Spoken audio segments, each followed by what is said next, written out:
bedtime read then. Aphrodite, last of the main goddesses in this book.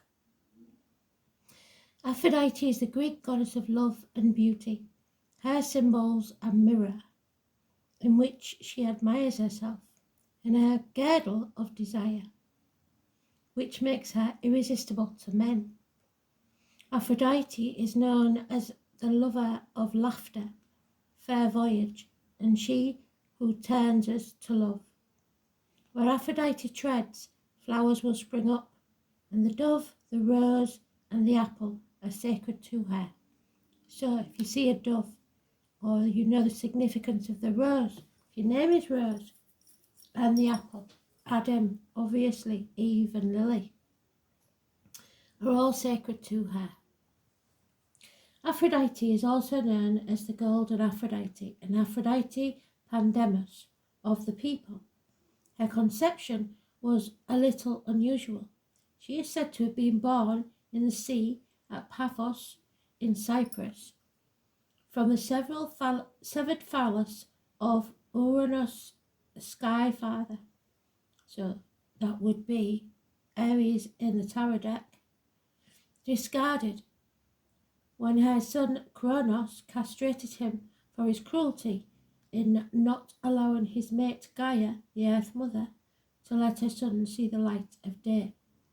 The phallus fell on the sea by the sea's alchemy, became the opposite of the oppressive male, the female goddess of love and beauty, who can seduce the most aggressive male. So, if this came up in a reading, it could be issues with mothers and fathers, and issues with the phallus, as in impotence or colon or prostate issues.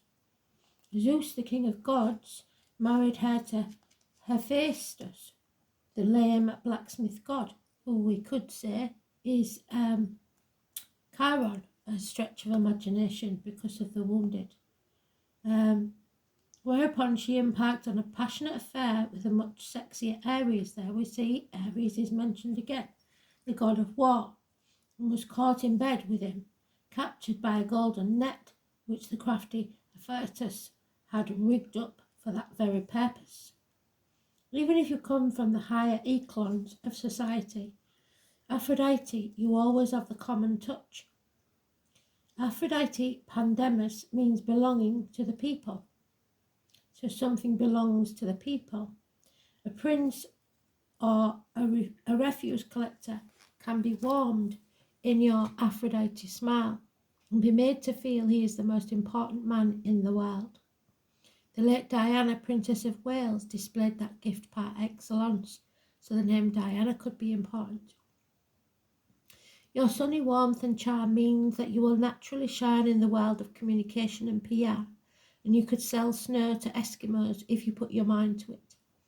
Many Aphrodites become models or actresses. However, you may have a tendency to drift through your career without any real sense of direction, focusing instead on the man or men in your life. You have a wonderful kind of luck that can shield you in life and a knack of being in the right place at the right time. You're not afraid to move on through life and find the next excitement around the corner. You love luxury, comfort and beauty, whether or not it is to be found in a painting or a child's face, but you have no interest in accumulating money for its own sake, or in developing an interesting little portfolio like Athena. How are you reacting as you read this? Are you delighting in the description of yourself so far, or does it make you feel like an airhead, an intellectual lightweight? It's very easy to downvalue your Aphrodite gifts, but in doing so you are doing yourself a disservice. Society tends to focus on Aphrodite's sexuality and splits it from her other gifts of warmth, inspiration and kindness. But you need to live out all aspects of Aphrodite. Aphrodite, you are and always have been essentially a free spirit, and live for the moment. You are a true child of the sun. In today's society, women who live unashamedly for love and connection with others are rare and precious. Aphrodite is sex and love, as well as warmth, inspiration and kindness. Patriarchal society does not value Aphrodite's gifts. The only part of her that is handleable is her sexuality, which can be manipulated and split off from her other qualities into being a sex object. Objects are expendable and can be treated as such by society, obsessed with possessions and the conquest, which then discard them and move on to the next desirable object. So remember that people are not objects. Aphrodite, you are not an object but a person. If you view yourself through the eyes of conventional society, you will start to feel ashamed. Ashamed of your interest in sex, ashamed of your desire to display your body, ashamed of your warm heart, your sensuality, love and fun and laughter, ashamed of your lack of interest in getting on in life. Feeling ashamed of your body can, in extreme cases, lead to self-abuse in forms of starvation or overeating. Shame in your sexuality can result in a stream of furtive affairs and wrecked relationships. It may be that as a teenager, your sexuality was unacceptable to one or both parents. A young woman needs respectable and safe affirmations of her attractiveness from her father. If she does not get it, she may spend the rest of her life trying to get daddy in different guises to love her. Young Aphrodite needs affirmations from her mother as well. She needs to teach and guide her how to handle her sexuality and how to prize and value herself as a woman. An insecure mother controls her daughter's sexuality by shaming her, which produces wounds that go deep to the core of her womanhood. Your challenge is to develop your own set of moral standards and values that you can live with comfortably. Enjoy your body, your sensuality, whether you are size 6 or 16. Engage your mind, not in repressing your sexuality, but in creating the sort of life that can be lived fully and safely without shame or deceit. Aphrodite in love. You are the sort of woman your women friends hesitate to leave alone in a room with their man. It's rarely malicious man-stealing with intent. It's just that you like men and you show it. You display your liking with lots of eye contact and laughter, and before you know it, and you just can't imagine how, you have won a man's heart.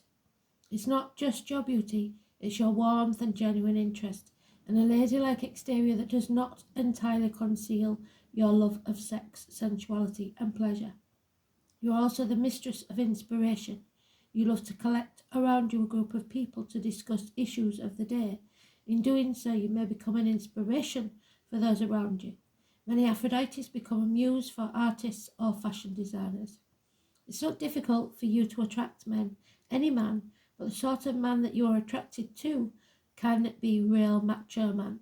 He may be determinedly chauvinistic, but Aphrodite, you can enter a relationship completely convinced that he has a softer, more artistic side than just waiting to be brought out.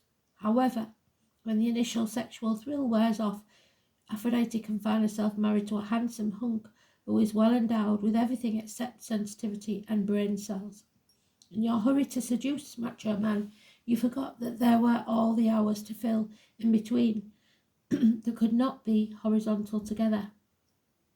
If you are a typical Aphrodite, you will then pack up your mirror, makeup and clothes and head off in search of fresh conquests, leaving a bewildered man wondering where he went wrong.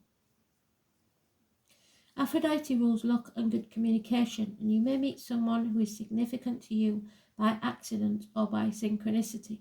Your current relationship may deepen as an acquaintance becomes a friend or a friend becomes a lover becomes a spouse. Aphrodite is a bringer of peace and a healer of discord with a balm of laughter and good humour.